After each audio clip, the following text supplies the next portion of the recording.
OK, donc bonjour les étudiants, je fais un retour sur la classe d'aujourd'hui.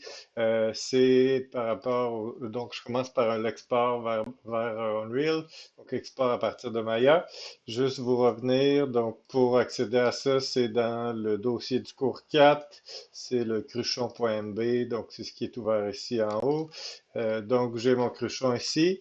Je vais commencer par éditer son pivot. Je vais faire D pour tomber en édition de pivot. Mon gizmo a changé, donc pour un petit rectangle avec un cercle au centre. Donc je vais faire V pour Snap to Point, qui est le bouton ici. Donc pour aller m'assurer que le pivot soit complètement en bas de l'objet. Puis je vais regarder à savoir, donc là je me mets en vue de dessous, à savoir s'il est aligné sur l'autre axe, là, celui-là ici. Donc oui, dans les deux cas. Donc, je fais D pour retirer l'édition de pivot, puis V à nouveau pour enlever le snap. Donc, mon gizmo revient avec un petit carré, simplement. Donc, comme je disais dans le cours, donc l'objet en ce moment, même s'il est écrit qu'il n'y a pas de transformation, je viens de changer le pivot de place. Donc, évidemment, euh, il faut repositionner l'objet au centre du monde. Donc, en haut ici, d'habitude, le menu est caché, ici. Donc, pour l'afficher, donc juste cliquez sur la petite barre en haut. Assurez-vous d'être en version absolue. Donc, ça va faire en sorte que c'est la position absolue dans le monde et non pas relative à quoi que ce soit. En écrivant 0, tabulation, pour passer au euh, prochaine boîte d'informations. 0, tab, 0, enter, il s'en va directement donc au centre du monde. Je peux ensuite effacer les transforms, puis l'historique, puis les transforms. Donc là, si vous regardez avant d'effacer, ici il est à 1.246, donc en faisant freeze transform, il me remet tout ça à zéro. Donc là, je sais que j'ai ma valeur, que mon objet est au centre du monde. Donc, puis que le pivot est au bon endroit pour que ce soit facile de le positionner sur le sol puis qu'il n'y ait pas d'espace entre les deux quand je vais l'amener dans le mur. Maintenant, donc, je vais faire un export. Donc, File, Export Selection. Oups, j'ai pas fait la bonne chose. File, Export Selection. Ici, donc, je vais aller sur Bureau U4. Oups.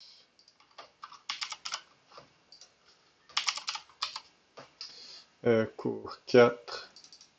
Je vais me faire un dossier d'export. Cruchon. C'est ça. Moi, j'ai Smoothing Groups d'inclus. Euh, je vais mettre Smooth Mesh aussi pour m'assurer que il garde ses subdivisions comme il faut dans géométrie. Donc, juste vous assurer d'avoir ceux-là.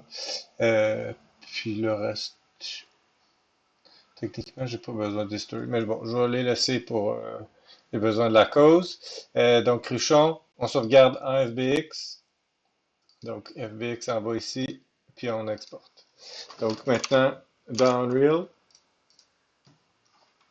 donc j'ai mon Content Browser à gauche, moi, là, il est toujours ouvert. Donc, Content Asset, ici, clic droit, nouveau folder. Donc, on importe un nouvel asset, c'est un cruchon. Donc, j'appelle mon dossier cruchon. Enter, right-click, import. Donc, je vais importer mon cruchon que je viens de faire. Donc, 4, cours 4, export, cruchon. Donc ça, au niveau d'Unreal, on va le laisser avec tel quel. Mais ce qu'on peut, la seule chose qu'on peut enlever, on peut enlever les matériaux là, parce qu'il va garder automatiquement. Oups, il va garder.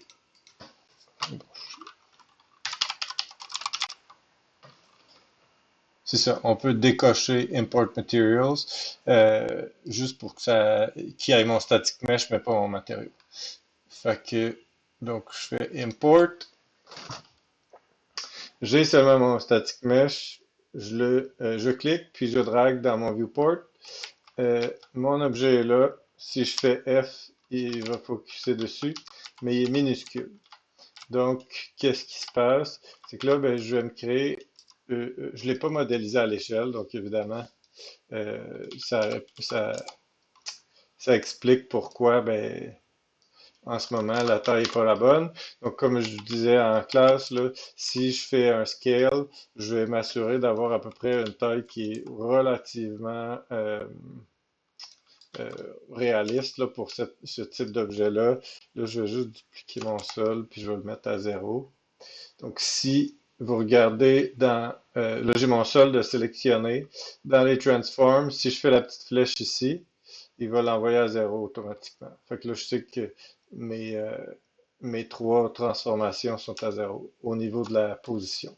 La rotation, je peux faire la même chose, puis même chose pour le scale. Fait que là, ici, ça veut dire que je peux le mettre à zéro pour qu'il soit snappé au sol. Fait que, ben, pas snappé, mais plutôt qu'il soit vis-à-vis du sol. Donc, je vais juste comparer par rapport à ma petite statue de jade. Bon, je sais même pas si. Est-ce qu'elle est à 2.25? Fait que c'est sûr que ça, c'est trop gros. Fait que, mettons que je le diminue. Bon, en classe, j'avais mis 35. Fait que je peux soit faire l'écrire, mettons 30 ici, 30 ici, 30 ici. Fait qu'il me fait le scale en X, Y ou Z, et Z, excusez. Puis sinon, on peut faire le petit cadenas ici qui va faire que dès que je rentre une valeur à un endroit, fait que par exemple 35, il va changer les autres de la même façon. Fait qu'il va changer les trois en même temps. Bon. Fait que là, ça me donne un indicateur à savoir. Ah, il a pas gardé mon smooth. Mais bon, excusez, je reviens. Donc, ça me donne un indicateur de taille, donc à quelle taille je dois l'exporter la prochaine fois pour que son format soit raisonnable. Donc, je reviens dans Maya. Maya, vous voyez ici, là, je l'ai mis en smooth. Fait que si je vais comme ça c'est ce qu'Unreal il voit. Donc, il n'a pas exporté mes subdivisions. Donc, en tout cas, ce que je vais faire, c'est que soit que je trouverai la réponse avant le prochain cours pour pourquoi il l'a pas. Je pense qu'il. En tout cas. Ou soit que je vais juste monter comme dans le cours, là. Donc, maintenant, je sais que je veux qu'il soit 35 fois plus gros. Donc 35, 35, 35. Puis, étant donné que j'ai fait un changement sur les transformations, je dois effacer les transformations puis l'historique. Donc là, je vais me remettre en smooth mesh. Je sélectionne donc mon objet, puis je fais File, Export Selection. Je vais écraser celui que j'ai déjà enregistré, donc cruchon.fbx. Je vais essayer sans Smooth Mesh. Donc il me demande, voulez-vous écraser? Oui.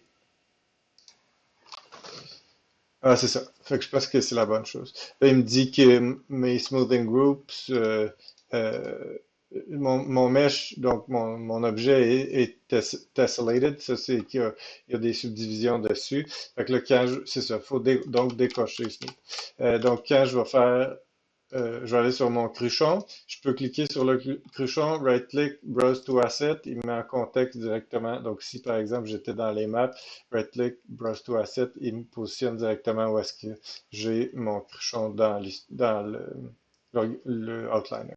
Donc, pas le outliner, mais le content browser. Donc, je clique droit sur le cruchon. Je fais re-import. Puis là, il va se mettre à jour.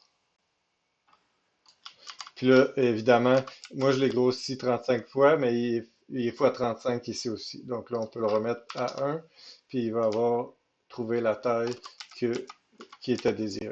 Ah, puis c'est ça. Comme je dis, là, il a respecté le smooth. Donc vraiment, la seule chose qu'il faut faire, c'est de décocher smooth dans l'export. Fait que je vais le refaire là, ici. Donc File, quand on fait Export Selection, on s'assure de ne pas cocher Smooth Mesh. Puis il va garder ses subdivisions si on a appuyé sur le 3. Sinon, et il va l'exporter comme s'il était comme ça. Donc, 3 sur le clavier, évidemment. Donc, voilà.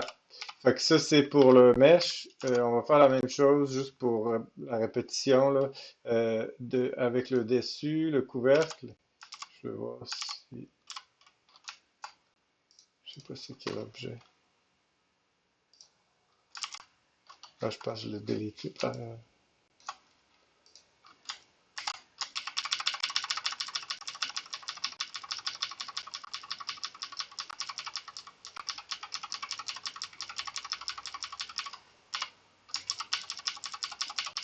Bon, ah non, il est là. Fait que là, je peux déliter lui. Tantôt, je l'ai copié. J'ai fait CTRL-C pour avoir la version finale. Puis là, celui-là, c'est le couvercle 35, 35, 35. Puis, on va mettre D, encore une fois, pour éditer le pivot. V pour le snap to points. Puis là, je vois qu'il est aligné avec, en axe des X avec ce edge loop là. Fait que ça, c'est bon. Puis, je viens de le centrer, là, donc, avec le bas. Fait que là, donc, on sort d'édition du pivot. Donc, D, excusez, V pour enlever le snap to points. Maintenant, il n'est pas au centre du monde, donc je le mets au centre du monde, puis j'efface les transformations, puis les, euh, les stories. Donc, je sélectionne ça ici, je vais l'appeler SM underscore, ça va être couvercle, puis l'autre, ça va être celui-là. Je vais l'appeler SM underscore solution. Donc, SM pour static mesh. Donc là, je peux prendre le couvercle, j'ai effacé ça ici, File, Export Selection, puis là, je peux l'appeler couvercle. Donc c'est ça, encore une fois, j'ai décoché Smooth. Donc là, il me dit, ton asset était scellé. Est-ce que tu veux qu'on... Ben, il me dit juste un warning, donc je fais close. Puis là, ça veut dire que quand je vais l'importer ici, il va être tout smooth, comme je veux. Donc couvercle, import. Donc je le glisse ici. Ce que je peux faire, c'est prendre mon cruchon. À côté de la location, je clique droit, je copie. Ça va prendre les 3 coordonnées ici. Puis quand je vais cliquer sur mon couvercle, je vais right-click au même endroit, je vais faire paste. Il va le placer exactement au même endroit que le cruchon. Il reste juste à le positionner pour qu'il soit là, vis-à-vis en haut. Fait que ça, c'est bon. La raison pour laquelle je les ai séparés, c'est que si jamais, là, bon, il y a beaucoup de distorsion ici, je vais l'enlever un peu, là. Donc, 35, ok. Donc, c'est ça. La raison pour laquelle je l'ai fait en 2 morceaux, c'est que si jamais, par exemple, on veut utiliser le cruchon puis le mettre sur le côté, puis qu'il soit viré comme ça, puis qu'il soit à côté sur le sol de cette façon-là.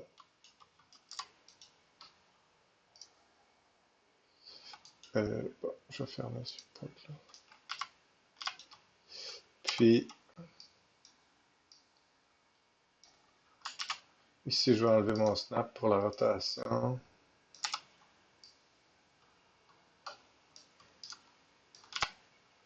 Bon, c'est dur à voir parce que le sol est en lit en ce moment, là. Donc là, je clique sur mon objet, j'ai cliqué sur la loupe pour le matériau, je clique sur le sol, puis je vais cliquer la flèche sur le matériau. À cause que le sol était en on-lit, ben, ça faisait qu'il ne recevait pas d'ombre. Fait que j'avais de la difficulté à savoir là, euh, qu'est-ce qui touchait au sol ou non. Donc, ça comme ça. Vous vous rappelez, dans Maya, on avait la possibilité de faire une rotation par objet en fonction de l'objet ou en fonction du monde. Là, de base, là, sur Unreal, c'est toujours en world, donc en fonction du monde. Si vous voulez le mettre en fonction de l'objet, ici, il y a une petite planète. On clique dessus, puis là, la rotation va être en fonction de l'objet lui-même. Donc là, je vais aller le positionner pour que Lance, par exemple, touche le sol. Fait que, tu sais, l'idée de les séparer, c'est comme je dis là, c'est que si jamais j'avais voulu faire une composition comme ça, avec ça ici, juste pour que ce soit un petit peu plus dramatique, là, fait que là, je remets en World, je vais le tourner comme ça,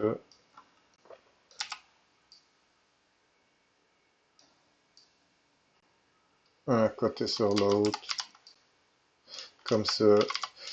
Fait que, juste pour avoir quelque chose là, qui est plus intéressant visuellement que juste le cruchon lui-même, là, fait que tu sais, si je vais dans ma vue de caméra, par exemple, puis là, ma caméra est probablement bloquée.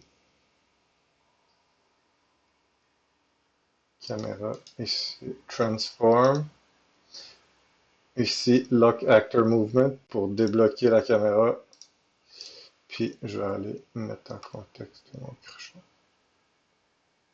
Fait que vous voyez, c'est ça. C'est techniquement, oh, ça serait plus beau si je mettais le trou là, visible, juste pour c'est techniquement le même asset, mais j'en fais plus qu'une chose avec, là. Dans le sens que ça remplit beaucoup plus l'écran que si c'était juste un droit là, avec le. Je peux par contre là, en mettre un derrière pour créer une espèce de composition, là.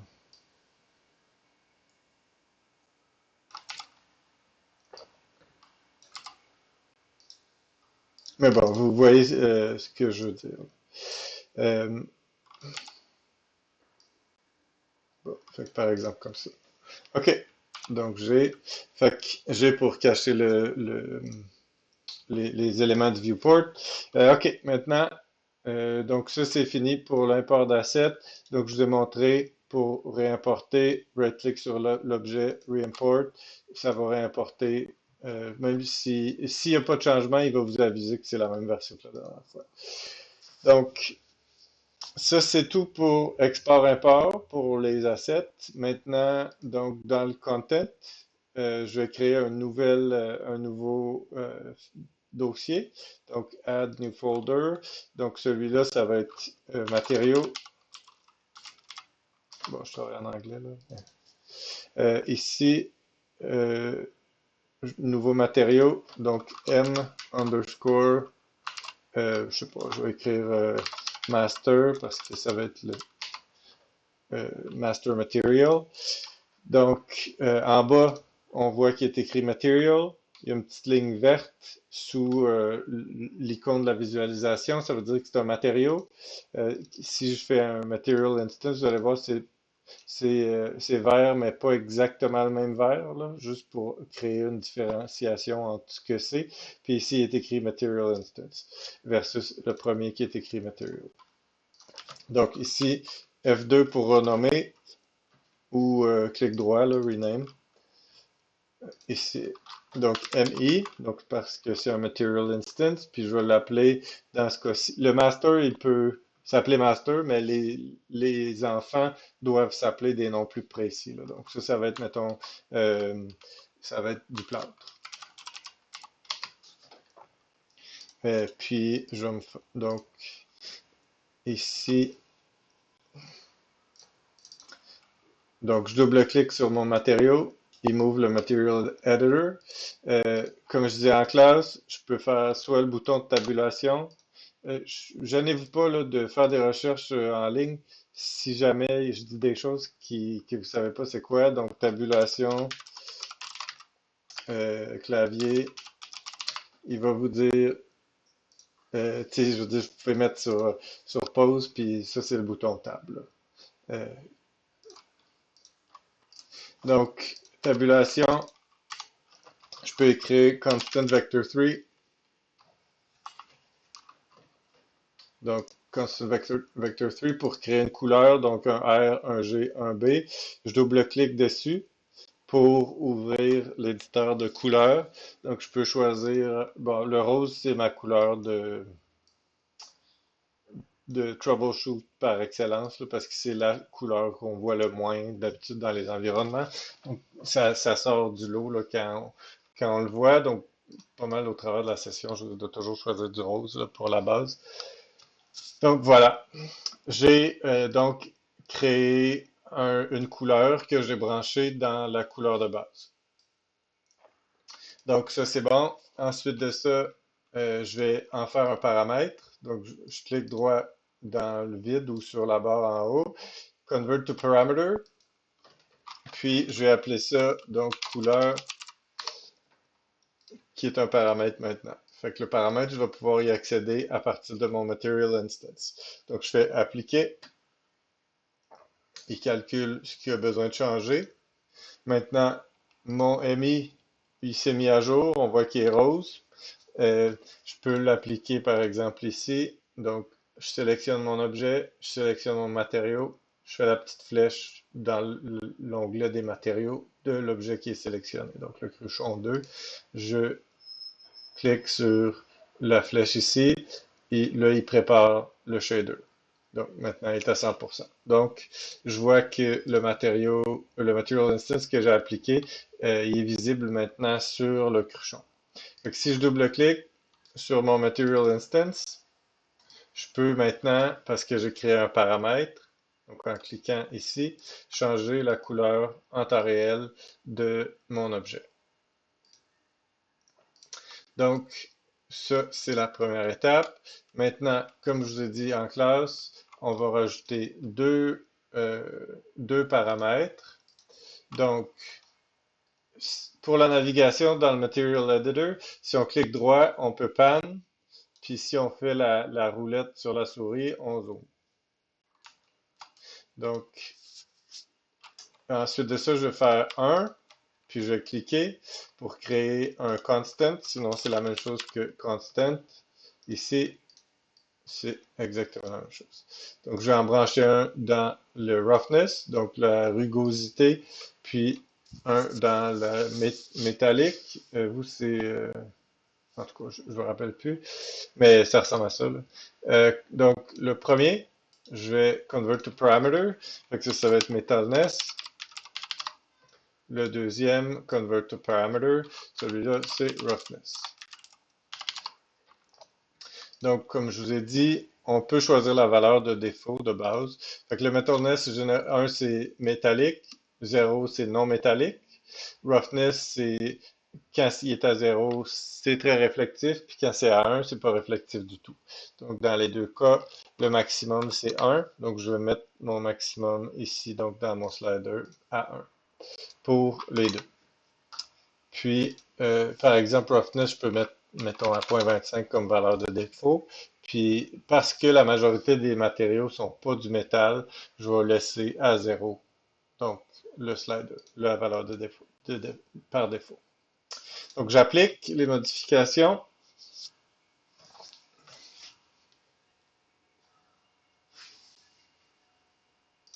Donc, maintenant, juste pour valider que ça a fonctionné, donc, j'ai mes deux nouveaux paramètres que j'ai créés ici. Si jamais vous ne les avez pas, c'est que vous avez soit oublié de faire Apply ici, ou soit que vous n'avez pas fait un right-click sur l'objet, le node pour en faire un paramètre.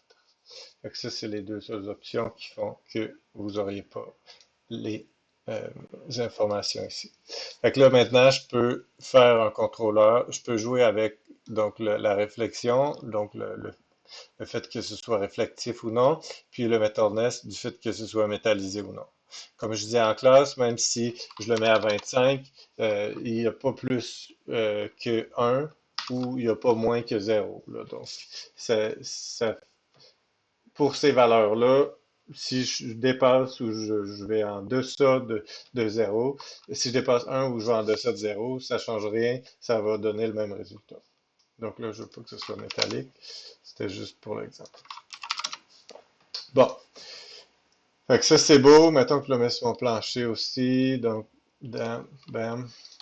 OK, fait que c'est ça, on voit la réflexion du plancher, fait que c'est un peu ça que je cherchais, pour ça que je l'ai mis là-dessus. Fait que c'est intéressant quand le plancher est réflectif parce que ça ajoute plus d'informations visuelles encore.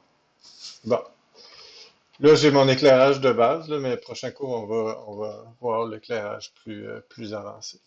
Maintenant, dernière chose, donc je vais importer des textures. Donc dans le contenu du cours 4, j'avais mis des matériaux. Donc je vais prendre n'importe lequel, là. Ici, je vais faire extraire. Fait que là, c'est le plaster wall, bla bla. Bon, donc dans le cas de l'exemple ici, on va choisir la base color, la normale, puis la glossiness qui est ici. Fait que si je les ai drag and drop dans l'interface, sinon j'aurais pu faire add, import, puis aller chercher mes images. La seule chose, c'est que j'ai oublié de les mettre dans un dossier texture. Donc je retourne dans Content, je fais add, je vais faire new folder, puis je vais appeler ça texture. Maintenant, dans mes matériaux, je sélectionne mes textures, première, shift, dernière, puis je glisse directement dans la texture, puis je fais move. Donc, il a déplacé mes textures dans son dossier respectif. Donc, ce que je vais faire, c'est que je vais garder ce matériau-là, là, juste pour la forme. Je vais faire une copie, donc CTRL-D ou CTRL-C, CTRL-V. Puis là, je vais l'appeler master. Mettons master texture. Ça va être master couleur.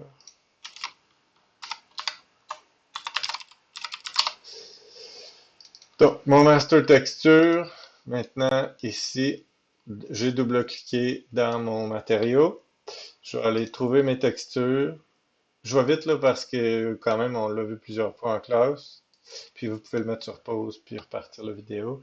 Donc, je sélectionne la base color ici. Je vais la mettre dans mon base color. Ça, c'est... Ah, j'ai pas pris la bonne texture. J'ai pris gloss, mais ça aurait dû être roughness. Je vais prendre la bonne texture. Ah, ici. Bon, click and drag, celui-là delete. OK. Bon, roughness ici. Donc, si je prends ma texture puis je la drague dans mon Material Editor, ça me fait texture sample. J'aurais aussi pu faire un texture sample de la même façon, comme ça. Puis après ça, aller sélectionner par exemple ma texture, puis faire la petite flèche ici pour que cette texture-là soit dans le texture sample ici. Donc dans cet exemple-ci, donc on va prendre la sortie, celui-là c'est donc la roughness, fait que je veux juste m'assurer de le brancher au bon endroit. Donc roughness ici, je prends mon RGB puis je le branche dans le roughness. Ça, qu'est-ce que c'est? C'est la normal map. Donc il est écrit normal, il est écrit normal ici. Donc on prend le RGB, on le branche dans le normal. Donc ça c'est fait. Metalness, on peut l'enlever là. Il y a une valeur de 0 de défaut, là. Donc voilà. Maintenant, pour ce qui est, donc si je l'applique,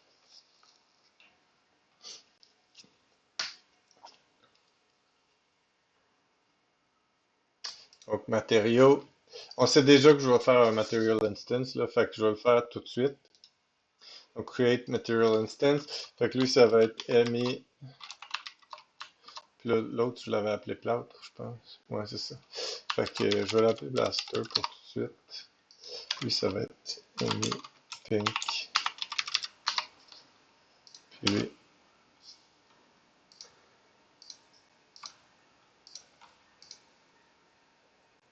OK. Fait que ça, c'est mon Material Instance. Évidemment, j'ai pas créé de paramètres, donc pas de paramètres en haut. Il me dit par contre que mon parent, c'est mon M underscore master TX, qui est celui-là ici. Donc, mon Material Instance, son parent, c'est un matériel. C'est ce qu'on veut. Ici, on va voir pour la répétition. Donc, je vais assigner tout de suite là, donc mon matériau sur quelque chose pour voir quand je vais avoir des contrôleurs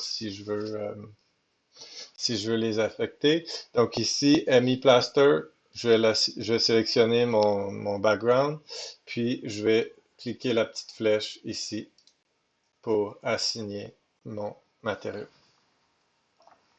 Donc, c'est bon, il est assigné. Si je suis dans mon MI, je peux double-cliquer sur le parent, puis il va m'ouvrir mon Material Editor. Donc, ici, pour travailler donc la répétition, la répétabilité euh, du matériau, donc je vais cliquer droit ou tabulation, je vais faire Texture Sample, TXT, Texture Coordinate, TEX, ouais, Texture Coordinate, excusez, Texture Sample, c'est ça ici. Donc, Texture Coordinate, ça c'est les coordonnées en U puis en V de ma texture.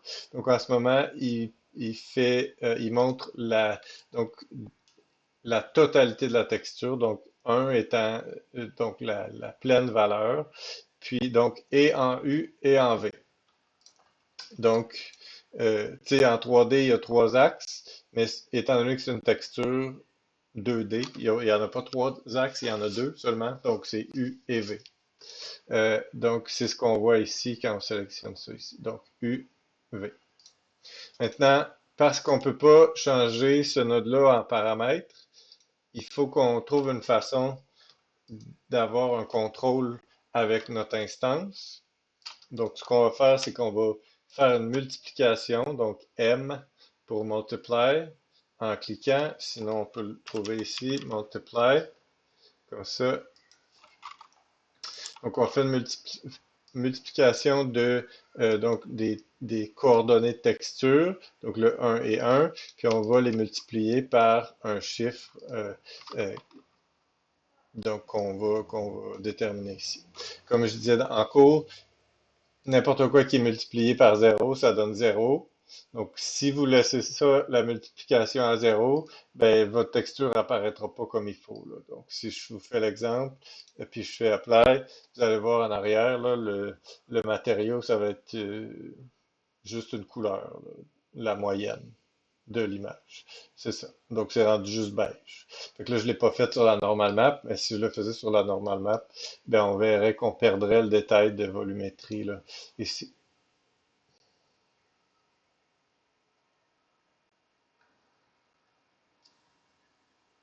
Donc voilà, il n'y a plus rien. C'est rendu plat. Donc en multipliant par 0, ça enlève complètement l'effet. Donc c'est évidemment pas ce qu'on veut.